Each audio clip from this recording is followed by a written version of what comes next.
अस्सलाम वालेकुम। मैं हूं कैसर जवाद फ्रॉम कॉन्सेप्टो चैनल। ये लेक्चर क्लास 10th की फ़िज़िक्स के चैप्टर नंबर 18 पर है।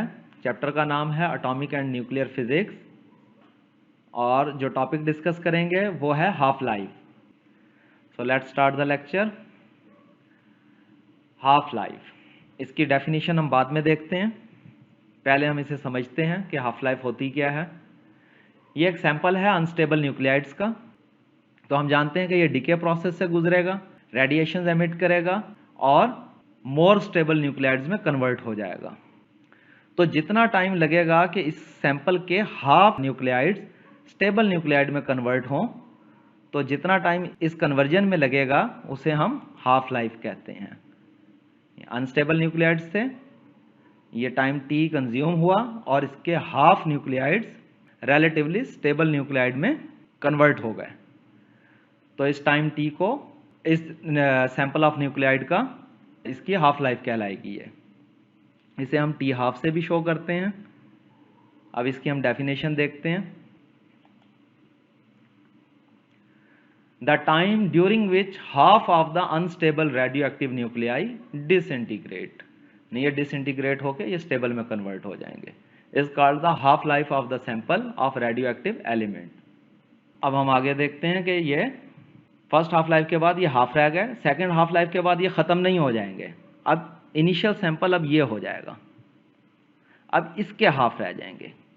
टाइम जो सेकेंड हाफ लाइफ का होगा वो फर्स्ट हाफ लाइफ के बराबर ही होगा। तो सेकेंड हाफ लाइफ के बाद इनिशियल के मुकाबले में क्वार्टर रह जाएंगे और इसके मुकाबले में हाफ हो जाएंगे।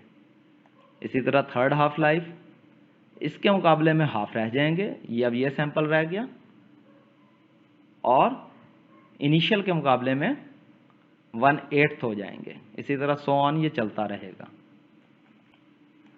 अब अगर हम इसको इक्वेशन फॉर्म में देखें तो ये अनस्टेबल न्यूक्लियाइड, इन्हें हमने N0 का नाम दिया कि इनकी क्वांटिटी N0 है।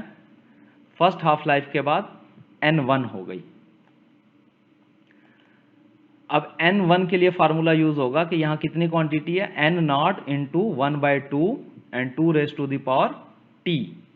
ये T क्या है, ये नंबर ऑफ हाफ लाइफ है, ये टाइम ऑफ हाफ लाइफ नहीं है। टाइम सेकंड्स में भी हो सकता है, ईयर्स में भी हो सकता है हाफ लाइफ का।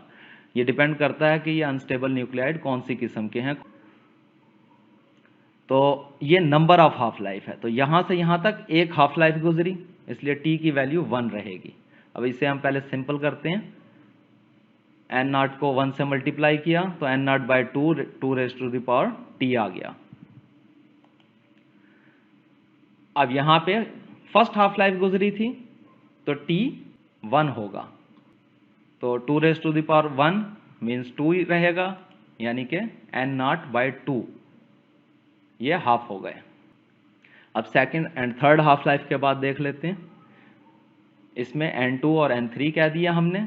N2 बराबर है, फार्मूला वही रहेगा, N0 into 1/2 and 2 raise to the power T। इसका भी सेम, इसे सिंप्लीफाई किया इसी तरह से, ये सेम आया, N0/2 and 2 raise to the power T। अब यहाँ पे गुजर चुकी है दो half life, first half life and ये सेकेंड हाफ लाइफ।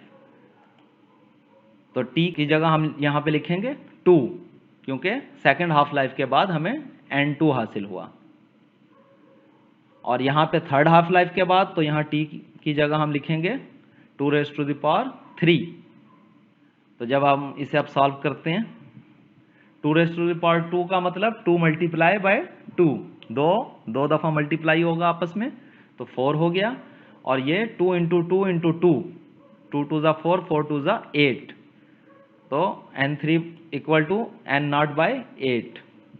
तो यहाँ पे ये 1/8 बचे थर्ड हाफ लाइफ के बाद, सेकेंड हाफ लाइफ के बाद 1/4 बचे, फर्स्ट हाफ लाइफ के बाद हाफ। अब हम इसे ज़रा ग्राफिकल शक्ल में देख लेते हैं। ये वाई एक्सिस पे हमने N0 लिया, अनस्टेबल न्यूक्लियाइड इनिशियल इनकी क्वांटिटी, और एयर्स ले लिए। ये N0, ये कंप्लीट सैंपल आ गया हमारे पास अनस्टेबल न्यूक्लियाइड का। और यहाँ टाइम 0 इनिशियल है। अब देखते हैं फर्स्ट हाफ लाइफ, ये जो सैंपल है इसकी है 1620 ईयर्स। 1620 ईयर्स के बाद इसके न्यूक्लियाइड हाफ जो हैं वो स्टेबल में कन्वर्ट हो जाएंगे। तो ये फर्स्ट हाफ लाइफ गुजरी और ये इनकी क्वांटिटी बची। तो यहाँ पे फार्मूला क्या आएगा, N1 is equal to N0/2, यानी कि N0 ये हैं, ये 2 से डिवाइड हो जाएंगे, हाफ रह जाएंगे, जैसा कि हमने यहाँ इक्वेशन में भी देखा।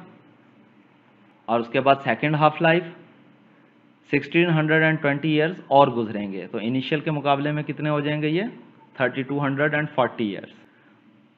सेकेंड हाफ लाइफ के बाद N2 क्वार्टर बच गया, N0/4। यहाँ पे भी हमने ये फार्मूले में देखा था, ये इस फार्मूले से हमने ड्राइव किया था ये।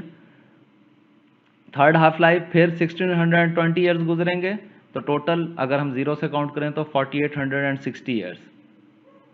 और ये थर्ड हाफ लाइफ के बाद ये 1/8 रह जाएगा।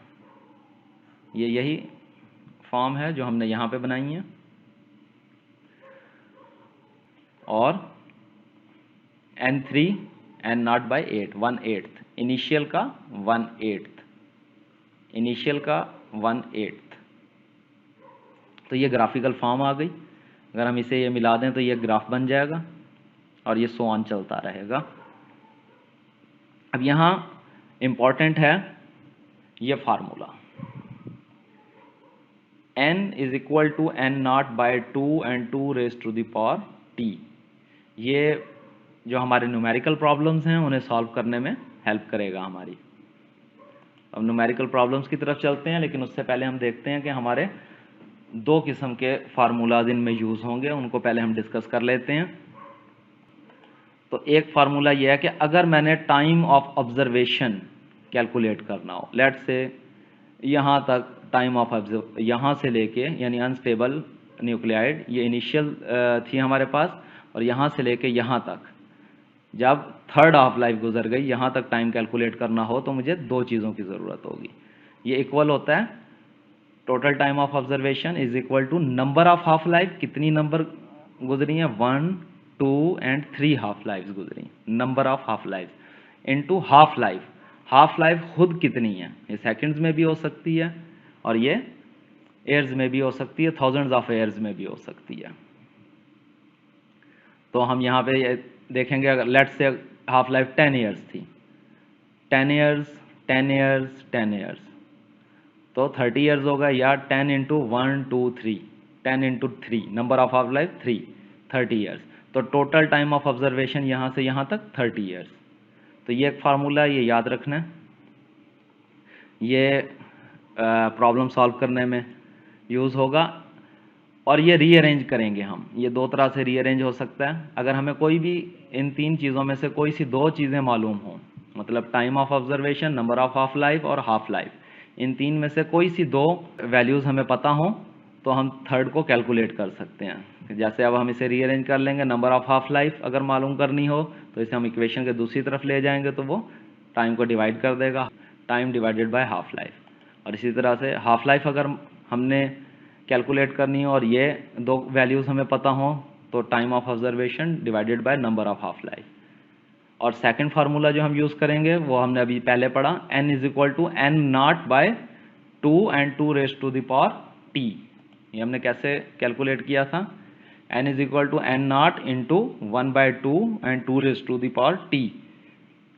इन्हें हमने मल्टीप्लाई कर दिया और ये सिंप्लीफाई कर लिया, ये यही फार्मूला है। यही 2 फार्मूलाज यूज़ होंगे हमारे तमाम न्यूमेरिकल प्रॉब्लम्स को सॉल्व करने के लिए।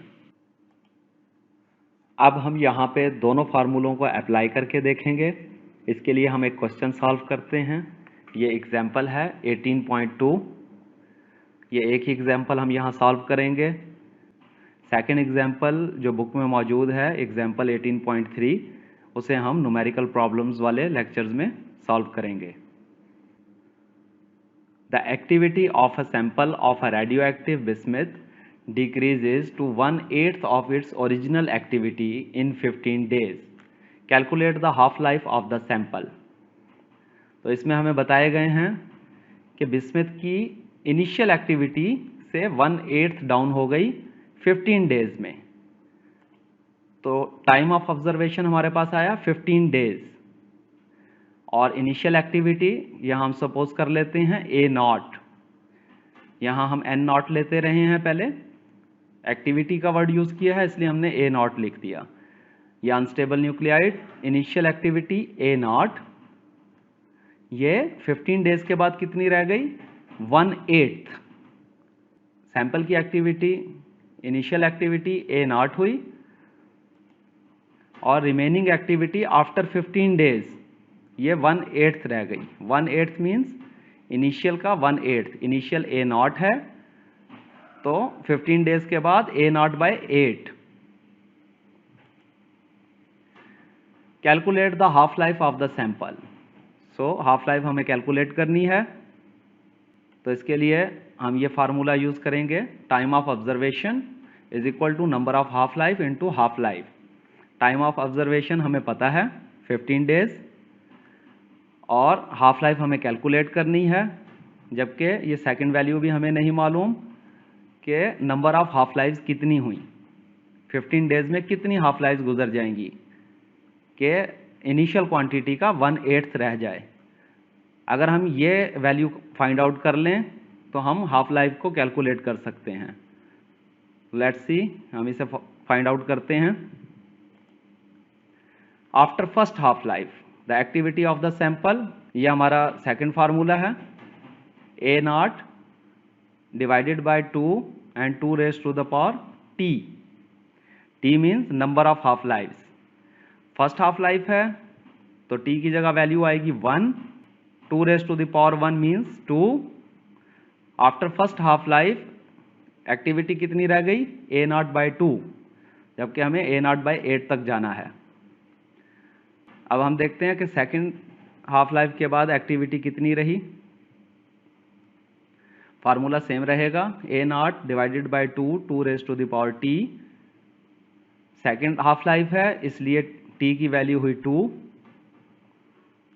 और 2 2 ज़ा 4। तो after second half life A0/4 ये एक्टिविटी रह जाएगी। थर्ड हाफ लाइफ में चेक करते हैं। After third half life the activity of the sample A0/2, 2 raise to the power T। Half life third है, थर्ड हाफ लाइफ के बाद 2 raise to the power 3 means 2 × 2 × 2 8। तो A0/8 हमें third half life के बाद ये वैल्यू मिल जाएगी।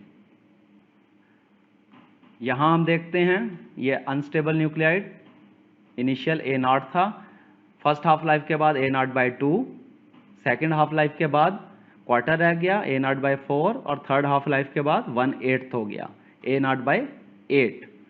A0 हमारी इनिशियल क्वांटिटी थी, तो A0/8 या यहाँ हम देखें A0/8, इसका क्या मतलब हुआ, A0/8 means that the remaining activity of isotope is 1/8 of its initial activity. तो बिस्मिथ की आफ्टर थर्ड हाफ लाइफ हमने 1/8 क्वांटिटी हासिल कर ली, तो ये थर्ड हाफ लाइफ के बाद 1/8 होगा। So number of half life 3। अब हम यही फार्मूला यहाँ लिखते हैं, time of observation is equal to number of half life into half life. Number of half life हमें मालूम नहीं थी, अब हमने कैलकुलेट कर ली कि नंबर ऑफ हाफ लाइफ 3 हैं। So half life is equal to time of observation divided by number of half life. ये वैल्यू इक्वेशन के दूसरी तरफ ले जाएंगे हम। तो टाइम हमारे पास time of observation total 15 days था, तो 15 डिवाइडेड बाय 3, हाफ लाइफ आई 5 डेज। तो यहाँ 5 डेज की ये हाफ लाइफ होगी, 5 डेज बाद ये हाफ रह जाएंगे, फिर 5 डेज के बाद क्वार्टर और फिर 5 डेज के बाद 1/8। तो 5 + 5 + 5 15 डेज। और हाफ लाइफ कितनी हुई, हाफ लाइफ इसकी हुई 5 डेज। हमारा आज का लेक्चर फिनिश हो गया। अगर आपने ये चैनल सब्सक्राइब नहीं किया तो इसे सब्सक्राइब कर लें और बेल आइकॉन को ज़रूर प्रेस करें ताकि आपको आने वाले लेक्चर्स मिलते रहें।